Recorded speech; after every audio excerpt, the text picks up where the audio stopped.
Hello, beloved. Thanks for tuning in. I hope you're having a great day. Did you survive the winter storm, the blast? It was even crazy down here in South Carolina.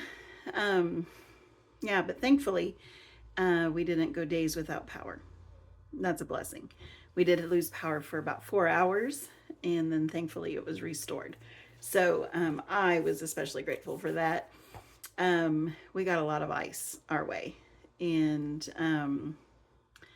I know back in Ohio there was tons of snow, and it seems like winter is really pounding away this year at Ohio. Um, okay, I want to tell you, since I was off the last few days from making videos, we hit the 5 year mark of Bob being gone. And uh, if you're a widow, you'll understand this. Remember in the very beginning? Well, I remember in the very beginning, um, it was almost torturous when you'd wake up after they'd passed. You'd wake up and then have to remember they're gone. And I do that like every day for a while until it really sunk in. And it was sad. It was like that Groundhog Day movie. You're reliving that every day. Well, obviously after a while, you go on and your brain starts to learn, starts to remember that they're gone. And so you don't wake up to that particular thought every single day. Well, it was just so interesting because last night I had this dream, and I hadn't really, Bob, I don't know, I dream of him sometimes, but not all the time. And he was definitely in my dream last night, and it was so real. It was so real that when I woke up this morning, I reached over on his side of the bed to feel where he was, and then I was like, "Where are you?" And like for that split second, my brain really had forgotten rather that he was gone. And then I did feel sad. I was like, "Oh yeah, yeah."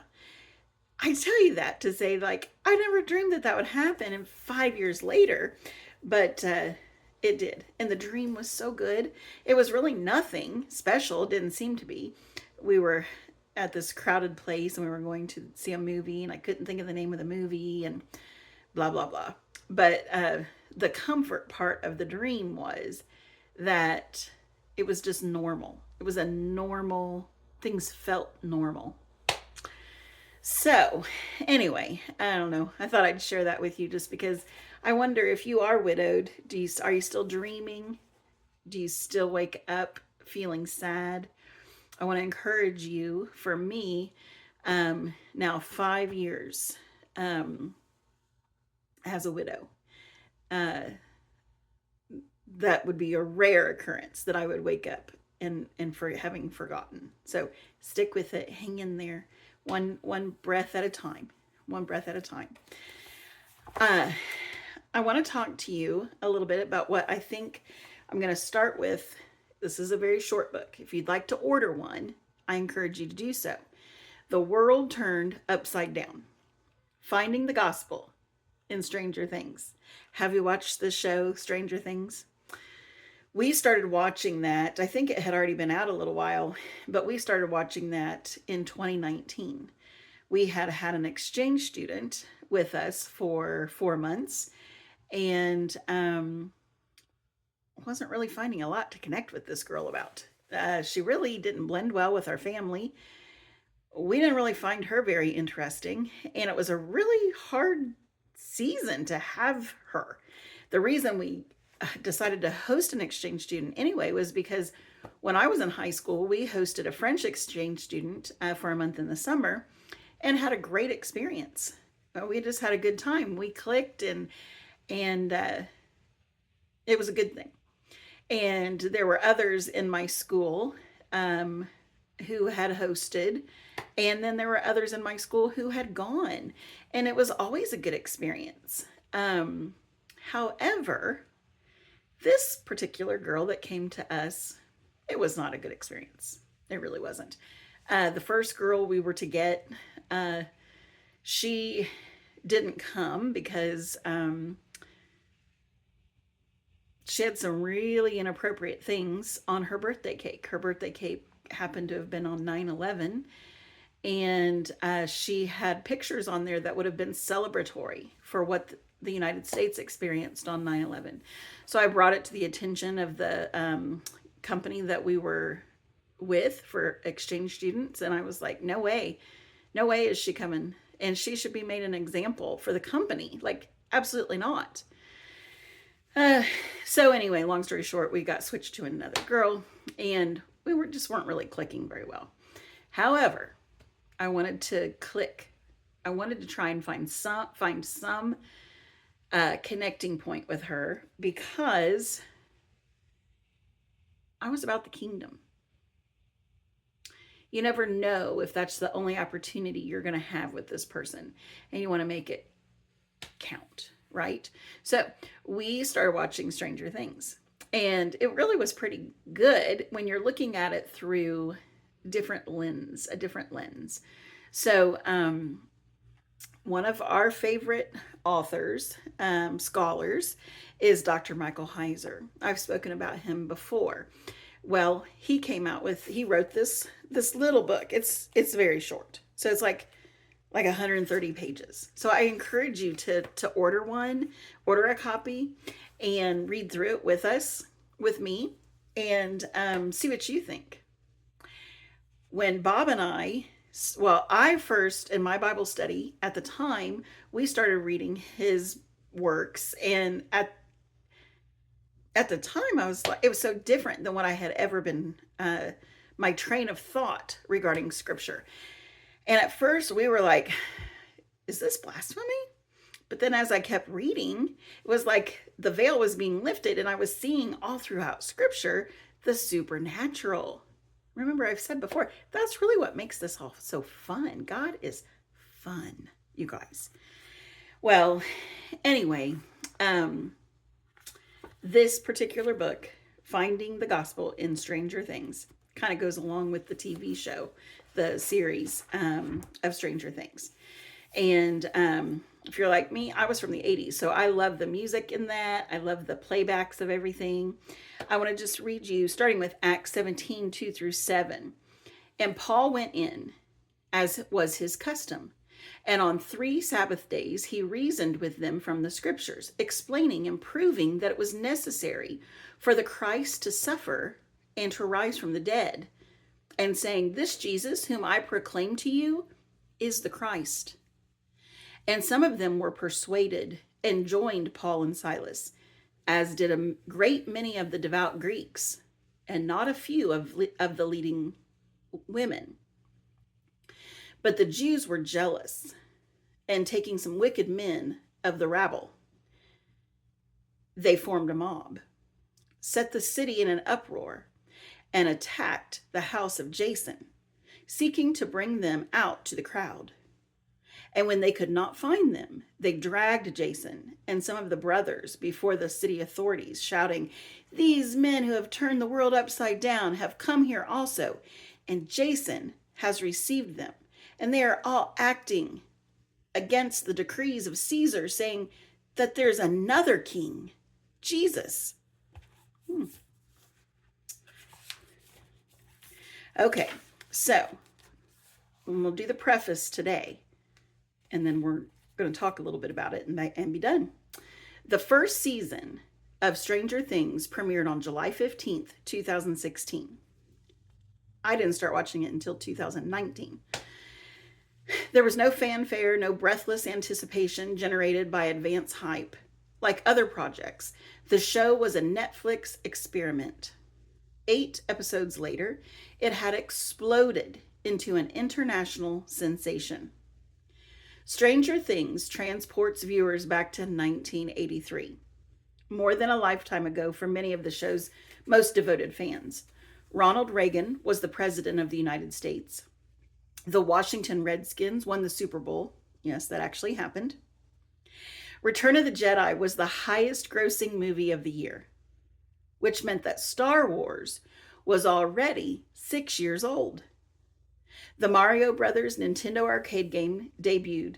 Winona Ryder Winona Ryder, the actress who plays Joyce Byers in Stranger Things, was 12. Stranger Things is set in the fictional town of Hawkins, Indiana. It's a quintessential small town. Everyone knows everyone else and wants to know their business. Nothing really bad ever happens, to quote the town's chief of police, Jim Hopper. The worst that has happened since he took over was when an owl attacked Eleanor Gillespie's head because it thought that her hair was a nest. But this town also harbors secrets. And Stranger Things catapults its audience into one that would shake the entire town for years to come. The first episode, in many respects, the entire show, revolves around the unexpected, eerie disappearance of Will Byers, Joyce's youngest son. As panic takes hold in the hearts of Will's family, his mother and his brother, Jonathan, and his three best friends, Mike Wheeler, Dustin Henderson, and Lucas Sinclair, an otherworldly evil, a grotesque creature Will's friends nickname the Demogorgon, infiltrates the town. Not coincidentally, an equally sinister human threat emerges in tandem with the Demogorgon. Blame for the latter's appearance can be laid at the feet of a cabal of government operatives led by amoral scientist Dr. Martin Brenner, headquartered at Hawkins National Laboratory. At first, things move along in all the familiar rhythms of life. As news of Will's disappearance circulates, people are sure the boy will be found. There are bullies to deal with at the middle school that Will and his friends attend.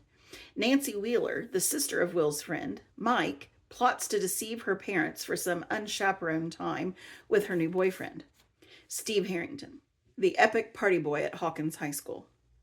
Nancy dismisses the concerns of her best friend, Barb Holland, who winds up in the wrong place at the wrong time because of Nancy and Steve.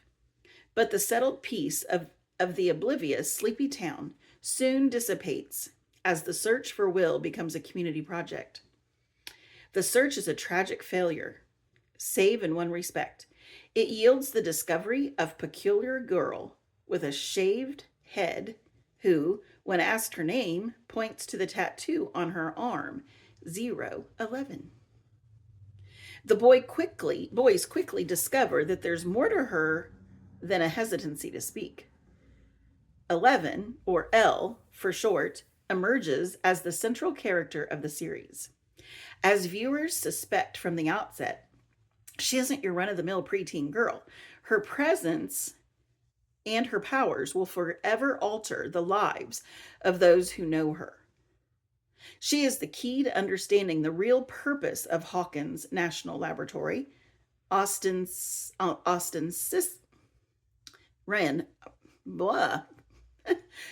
which is ran by the Energy Department for the mundane purpose of supplying the town with electricity. While the people of Hawkins might wonder why a power plant needs so much security, no one has any idea of what has transpired behind its gates and walls. But 11 knows. Throughout the series, she will save the rest of the characters tied to Will and his family from the Beast and the bad men who are desperate to manage their mistake and maintain the secrecy of their experiments. For me, Stranger Things is the perfect marriage of my interest in all things paranormal and the memory of my own teenage years, along with the cast of characters among whom that life was lived. The combination calls to remembrance both questions I wondered about during those years and truths I was shown by the providence of God in answer. My hope is that this book will stimulate readers to discern what God really wants for them and how the good news of the gospel can be found as we reflect on the insightful, artful storytelling of Stranger Things. And that preface was written by the late Dr. Michael Heiser. So I hope you'll order yours. If not, we'll read it together. It's okay.